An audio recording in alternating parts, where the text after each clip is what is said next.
Beit Ahavá e Escola Hineni. Despertando a consciência espiritual, alinhando as almas ao propósito. Sejam conosco também. Estamos conectando vidas à árvore da vida. Ministério Beit Ahavá e Escola Hineni. Seja Beit Ahavá, seja luz espiritual. Conectando vidas à árvore da vida.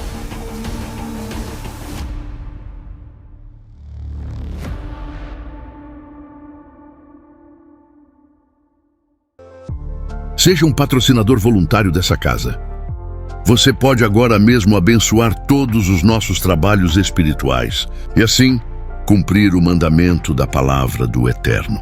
Realizando o envio das suas primícias, dízimos e ofertas. Use as chaves Pix ou as contas que aparecem na tela e também os demais modos de envios eletrônicos. Agradecemos por cada semente enviada e prosseguimos orando por cada vida. Que a Shalom do Eterno seja sobre a vida de cada primicista, dizimista e ofertante.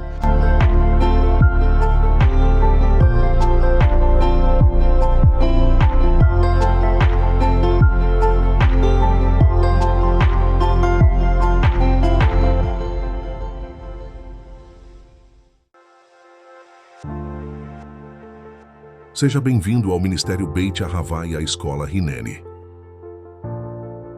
Neste momento, vamos nos aprofundar na Palavra do Eterno. Estudaremos os escritos do apóstolo Miqueias Castrese. A cada mensagem, ensino e palavra profética, estamos despertando nossa consciência espiritual. Seja mais um Talmidim, um discípulo profético, carregando-se de revelação da Palavra do Eterno. Confira também na descrição do vídeo os cursos online e os livros digitais disponíveis. Inscreva-se agora no canal e seja membro para vídeos exclusivos. Curta, comente e compartilhe. Shalom, shalom. Escola Hineni e Ministério Beit Ahavá. Vamos tentar visualizar uma cena bem intrigante aqui por um instante. Certo, manda lá. Imagina alguém que passa, sei lá, décadas da vida escalando uma montanha imensa, né? Enfrentando de tudo. Exato. A pessoa enfrenta tempestades, pedras soltas, bolhas nos pés, aquela falta de oxigênio absurda. E aí, finalmente, depois de muito sangue e suor, ela chega no topo. O pico da montanha. Isso. O sol nasce, a vista é deslumbrante, tipo, a iluminação é total. Mas então, de forma absolutamente inexplicável, essa mesma pessoa vira as costas para a luz. Nossa. Ela simplesmente arruma a mochila e decide, de forma totalmente voluntária e consciente, voltar lá para a escuridão daquele vale úmido e sombrio lá embaixo. Olha, é uma imagem que, honestamente, causa um desconforto gigantesco na alma, né? Com certeza. Eu fiquei super incomodada imaginando isso. Porque, veja bem, perder a direção quando se está no escuro, por pura ignorância, é uma tragédia que a gente compreende. Sim, é perfeitamente compreensível. Faz parte. Mas escolher abandonar a luz, sabe, dar as costas para a clareza depois de ter vivenciado aquilo plenamente, é algo muito mais profundo. E muito mais perigoso, né? Infinitamente mais perigoso no reino espiritual. E é exatamente essa tensão, sabe, esse perigo super real de retrocesso que vai guiar a nossa exploração de hoje. Perfeito. O nosso foco absoluto neste mergulho profundo é decodificar a Parashá 35, a Nazou. Nazou, exato. Que, para quem já acompanha os ciclos antigos de leitura sagrada, sabe que significa eleva ou levanta. Mas a gente vai entrar fundo nos mistérios cabalísticos e proféticos desse texto, porque a verdadeira elevação tem muito pouco a ver com simplesmente subir. A subida, na verdade, é só o prelúdio de algo muito maior, né? Exatamente. E olha, é imperativo a gente estabelecer logo de cara que todo esse manancial de conhecimento de hoje, todas essas chaves proféticas têm uma fonte direta. E que fonte maravilhosa. Sim. são os ensinamentos do apóstolo Miqueias Castrese, líder do Ministério Beit Ahava e da Escola Hineni. Um material riquíssimo, de verdade. Sem dúvida. Então, se o objetivo de quem nos ouve é elevar a consciência e sair daquele modo automático, a recomendação inicial é clara. Entrem no site www.escolahinene.com.br. E vale muito a pena conferir o material que tem lá. Demais! É fundamental adquirir o curso online Parashá, com todos os seus diversos e-books maravilhosos, e também o curso online e o e-book do Yeshua Revelado na Torá. Tem muitos outros e-books incríveis disponíveis na plataforma da Escola Hineni. E sigam o Ministério Beit Ahava nas redes sociais. Olha, o que é fascinante aqui, e que a gente precisa pontuar logo, é que os ensinamentos do apóstolo Miqueias sobre essa Parashá Nassô, eles mudam completamente aquele paradigma humano de sucesso espiritual, sabe? Como assim? Muda a forma que a gente enxerga o sucesso? Totalmente. Porque na linguagem cabalística, Nassô não é apenas sobre o ato isolado de subir ou ter uma experiência mística rápida, né? Aquela coisa de fim de semana. Exato. É sobre a capacidade de sustentar a luz, a Or Ein Sof, aquela luz infinita do Criador que a gente recebe. Uau! Sustentar a luz.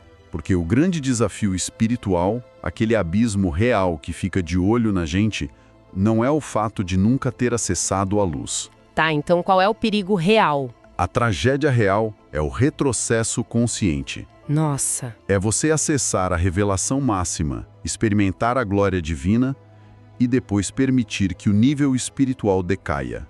É escorregar de volta para a escuridão da velha Matrix, sabe? Daquele lugar de onde fomos resgatados. Mas peraí, deixa eu analisar isso com cuidado, porque a Parashá Nassô começa de um jeito bem prático, né? Com um censo. Sim, uma contagem numérica. Isso, uma contagem muito pragmática dos levitas, detalhando umas famílias específicas, tipo a família de Gerson. Exatamente. E, para quem lê de forma desavisada, parece tipo um manual de logística. Ah, como organizar o acampamento no deserto. Só que o nível de exigência para esse ofício é assustador. É altíssimo. E a ideia de sucesso espiritual que muito se prega por aí hoje em dia é aquela coisa de estar no palco. Microfone na mão, brilhando, né? Isso, o líder sob os holofotes. Então, como é que o ápice da maturidade ministerial, segundo o texto, é ser um mero carregador de tendas no deserto? Isso vai contra tudo o que o evangelho moderno ensina. Mas essa é a grande armadilha do ego humano, percebe? Se a gente conectar isso ao quadro geral descrito lá no livro de Números, no Bamidbar, certo? A gente vê que a família de Gerson recebeu uma tarefa física absolutamente exaustiva que não rendia aplauso de ninguém. O que eles faziam exatamente? Eles tinham que carregar os imensos tecidos e aquelas cortinas de couro pesadíssimas do tabernáculo, do Mishkan. No calor do deserto ainda por cima. Imagina só.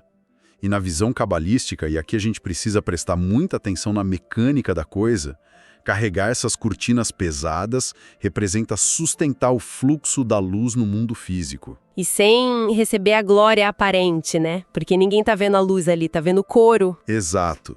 As cortinas servem justamente para esconder e proteger o interior sagrado onde a presença habita. Então, quem carrega o couro suado não está brilhando no altar, está garantindo que o altar exista. Caramba, é a estrutura invisível. Sem o peso do couro, a luz simplesmente se dissipa e consome tudo. Sabe que tem um detalhe de tempo sobre esse ofício que o apóstolo Miqueias destaca e que me deixou super intrigada? A questão da idade? Isso. Esse serviço braçal e espiritual não era liberado para qualquer um. Tinha uma exigência de idade incrivelmente estrita. Entre 30 e 50 anos? Sim. E por que essa janela tão específica? Por que não um jovem cheio de pique de 20 anos ou um senhor sábio de 60? Porque o sistema divino ele é desenhado em cima de leis espirituais e naturais muito, muito precisas. A faixa dos 30 aos 50 anos representa a fase da maturidade espiritual e física plena, sabe? Ah, entendi. O auge do corpo e da mente. Exato. Antes dos 30, a alma ainda opera com muita inexperiência. Tem aquela oscilação extrema, o ímpeto indomável da juventude. O jovem quer aparecer logo, né? Queimar etapas. Pois é. E depois dos 50, naquelas condições severas do deserto antigo, a debilidade física começava a bater. O corpo já não aguentava o peso descomunal das cortinas. Faz todo sentido. Então, 30 anos marca o ápice da responsabilidade estruturada. E não é nenhuma coincidência cósmica que Yeshua iniciou o ministério dele na Terra exatamente aos 30 anos de idade. Nossa, uau! É verdade. Ele cumpriu rigorosamente, lá no plano físico, essa ordem levítica. A maturidade máxima para poder oficiar na casa do Eterno e carregar o maior de todos os pesos. Olha, isso exige uma mudança de postura brutal para quem deseja atuar no reino hoje em dia. Uma quebra de paradigma total. Sim, e a partir das instruções da escola Rinene, a gente consegue extrair ações muito concretas para quem quer amadurecer a vida espiritual, especialmente para assumir essa maturidade dos 30 aos 50. E qual seria a primeira ação? A mais urgente, na verdade, é assumir a responsabilidade total pelas manutenções físicas e espirituais da Casa do Eterno. Assume de verdade, né? De verdade. E pelo que eu entendi estudando o material, isso não é figurativo, não. Vai desde varrer e limpar o chão do salão congregacional até suportar aquele piso esmagador e invisível da intercessão nas madrugadas solitárias. Exatamente. E olha, isso expõe uma fratura muito profunda nesse modelo atual de espiritualidade que a gente vê por aí nas sociedades modernas. Como assim? O apóstolo Miqueias é super contundente ao alertar sobre esse veneno letal de agir como um mero espectador da glória. Ah, o pessoal que só quer assistir o culto e ir embora? Isso. Existe hoje um evangelho industrializado do venha e receba, sabe?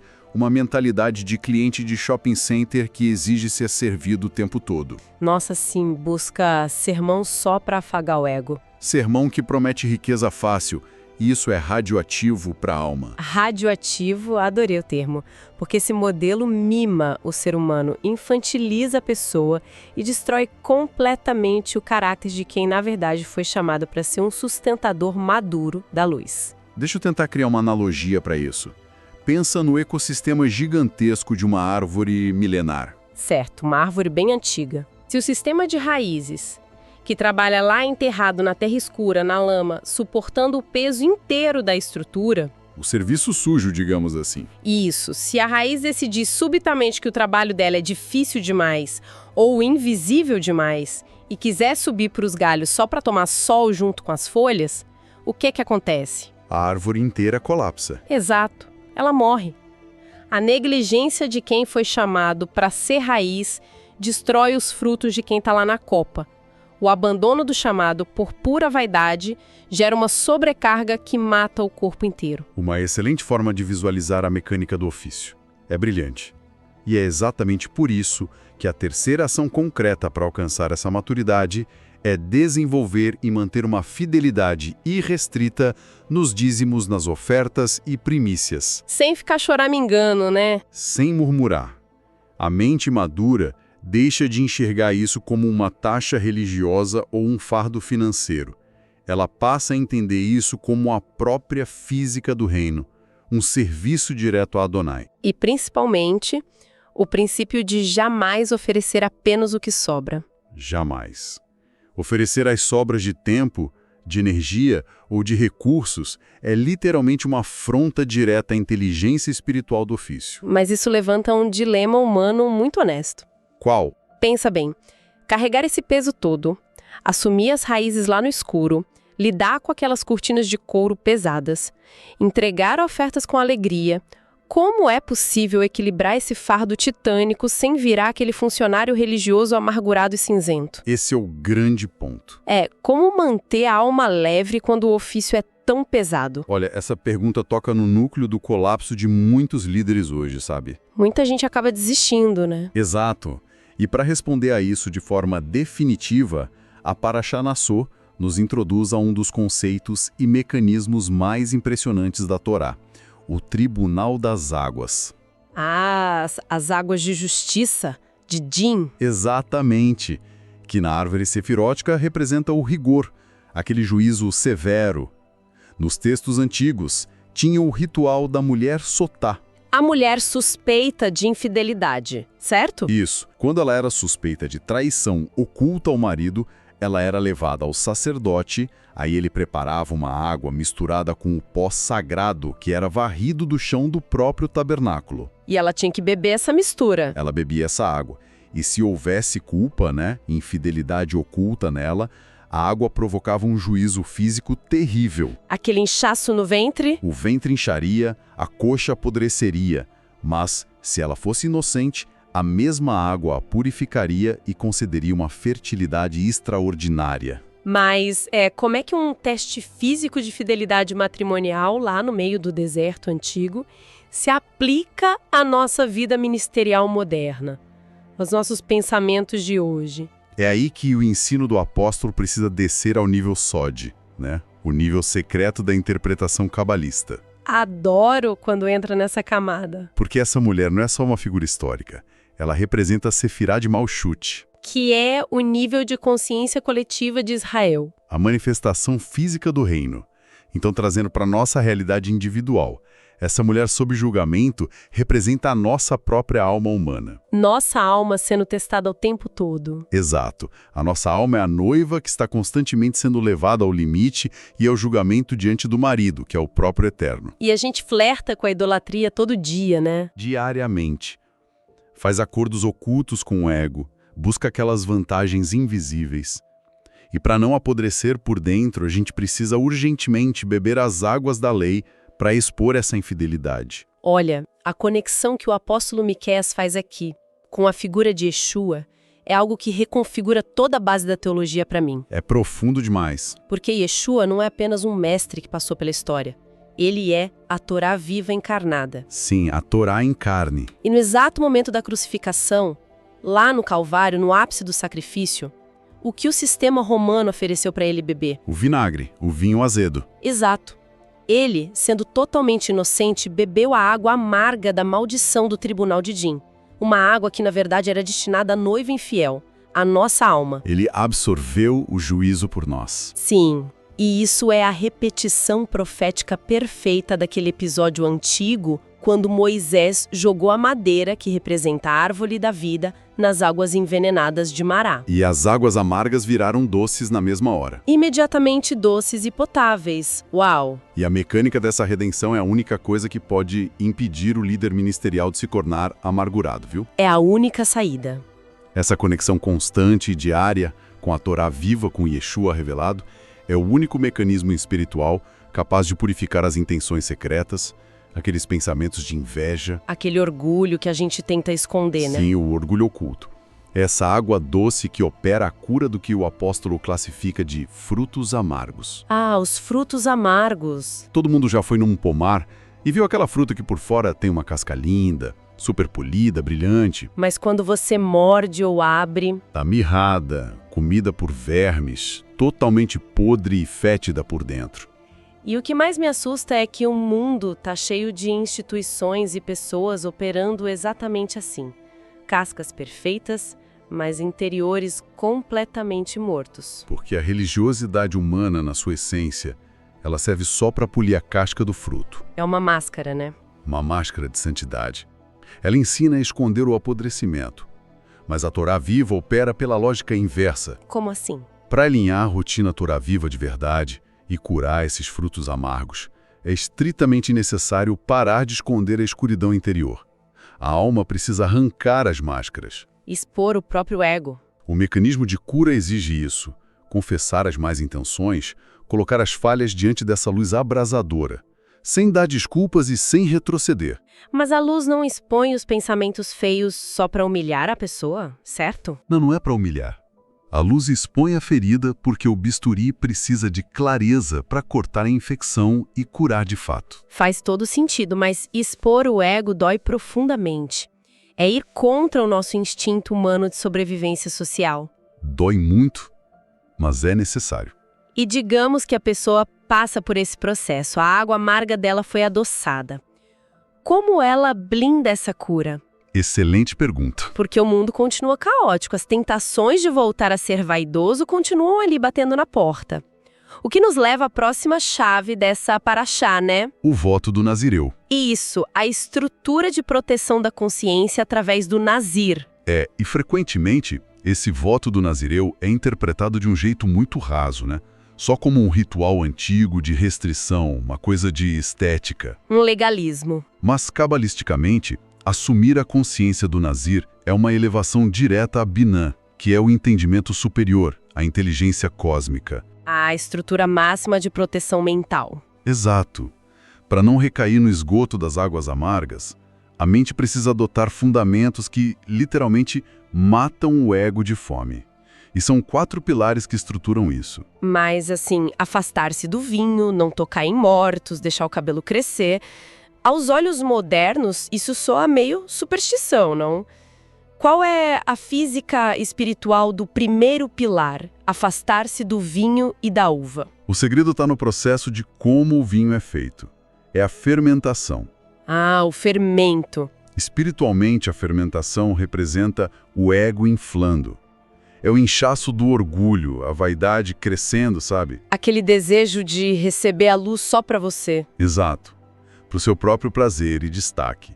Em vez de atuar como um canal que flui essa luz para os outros. Então, rejeitar o vinho é rejeitar qualquer atitude que fermente e infle o ego. Compreendido. Fermentação é vaidade. E o segundo pilar, a proibição de tocar em cadáveres, mesmo que fosse um parente próximo. Por que isso? O cadáver simboliza energeticamente aquele passado que já não tem mais vida. Nossa, forte isso. Tocar no morto nessa mecânica significa o ato nocivo de reviver os antigos padrões mentais de dor. Desenterrar traumas superados. Desenterrar pecados perdoados. Tentar reviver um ego que já tinha sido crucificado. É a recusa de seguir em frente, sabe? É você decidir voltar para aquela matriz emocional da qual a Torá já te resgatou. Isso é profundamente libertador. Uau! O terceiro pilar é a exigência de não passar navalha na cabeça, de deixar o cabelo crescer livremente. E por que o cabelo? Porque ele cresce diretamente do crânio, da mente. Cabalisticamente, os fios representam um fluxo contínuo dos pensamentos emanando para o mundo exterior. Certo. Então, não cortar o cabelo é uma declaração de que Tiferet, a harmonia e beleza espiritual, deve crescer de dentro para fora. Não moldar os pensamentos para agradar os outros. Isso mesmo. Rejeitar o aplauso das aparências. Perfeito. E o quarto pilar? A oferta constante e rigorosa trazida ao tabernáculo. Porque a fé amadurecida entende que a espiritualidade verdadeira não é feita de picos emocionais. Não é um grito no evento de fim de semana. Não. É uma disciplina árdua, silenciosa e invisível. A fé é um ato de ritmo e não de explosão, entende? E essa análise nos traz uma conclusão bem assustadora sobre a palavra cair. Sem dúvida. O conceito de retroceder ganha um peso enorme, porque recair não é você tropeçar no escuro por falta de conhecimento.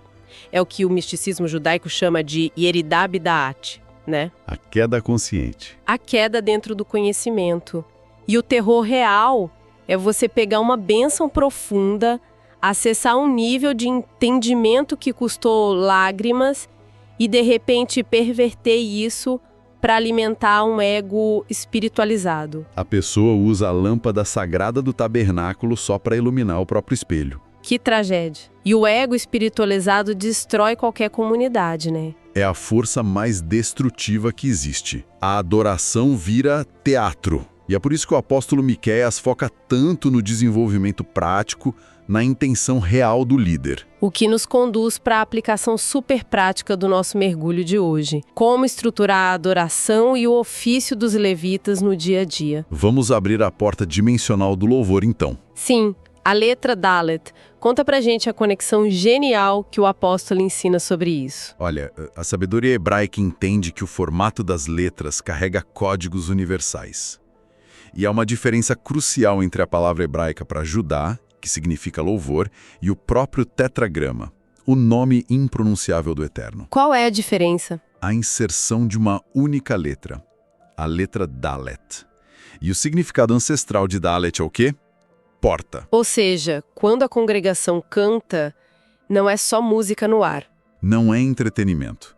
É uma tentativa literal de abrir uma porta dimensional. O louvor não é o aquecimento crente para fazer barulho antes da pregação, sabe? É tecnologia espiritual. É o rasgar do tecido físico, a porta dimensional que garante acesso direto a Hashem.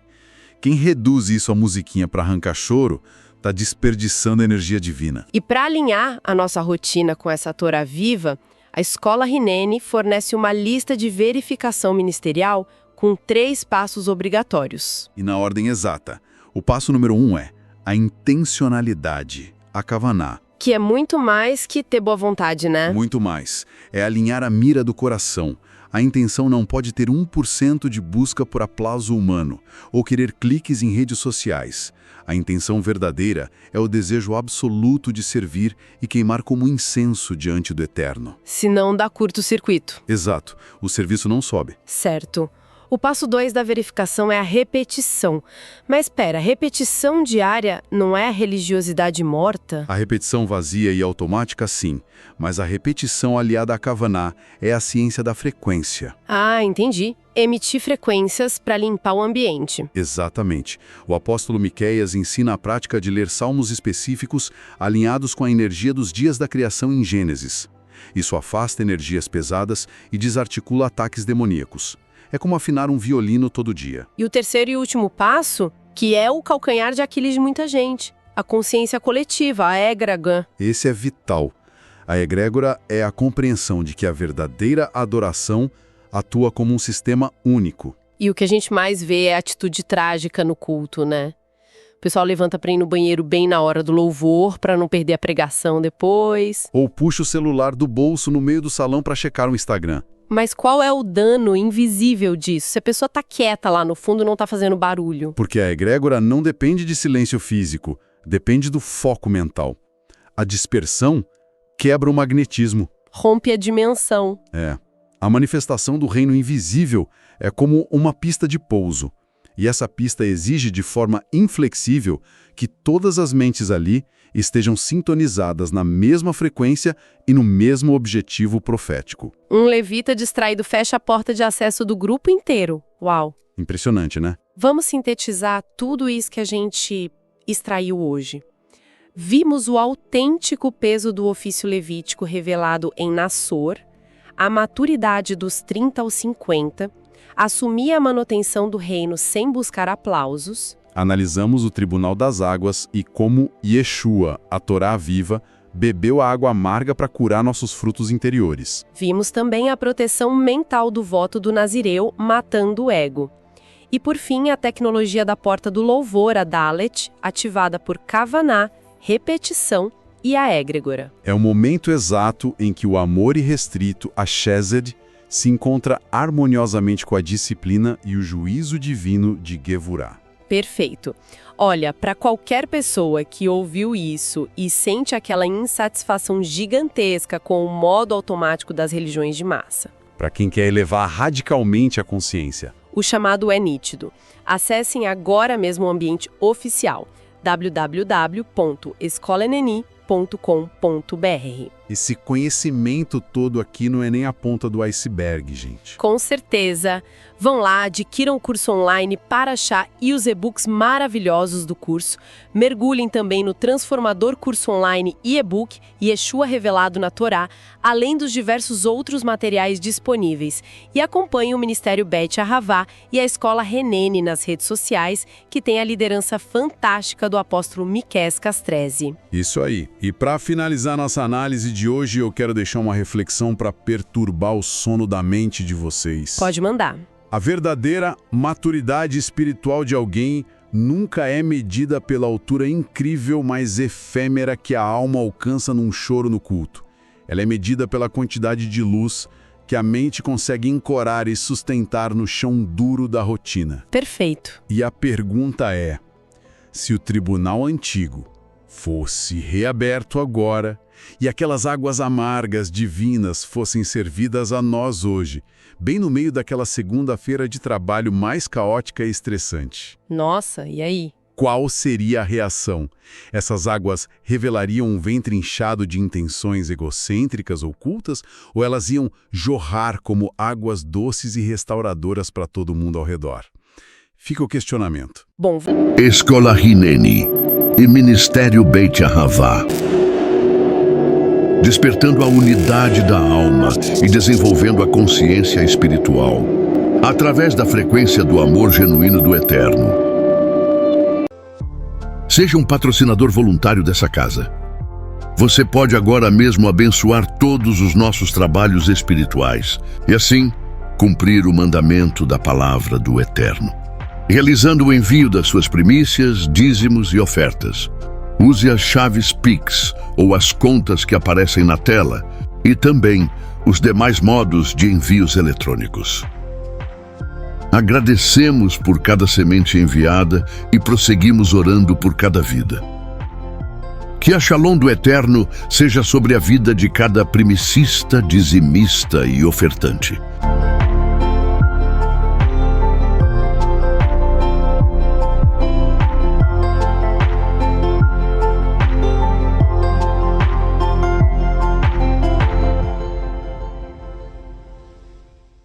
Escola Hineni e Ministério Beit Ahavá. Despertando a unidade da alma e desenvolvendo a consciência espiritual, através da frequência do amor genuíno do Eterno. Beit Ahavá e Escola Hineni. Despertando a consciência espiritual, alinhando as almas ao propósito. Sejam conosco também. Estamos conectando vidas à árvore da vida. Ministério Beit Ahavá e Escola Hineni. Seja Beit Ahavá, seja luz espiritual. Conectando vidas à árvore da vida.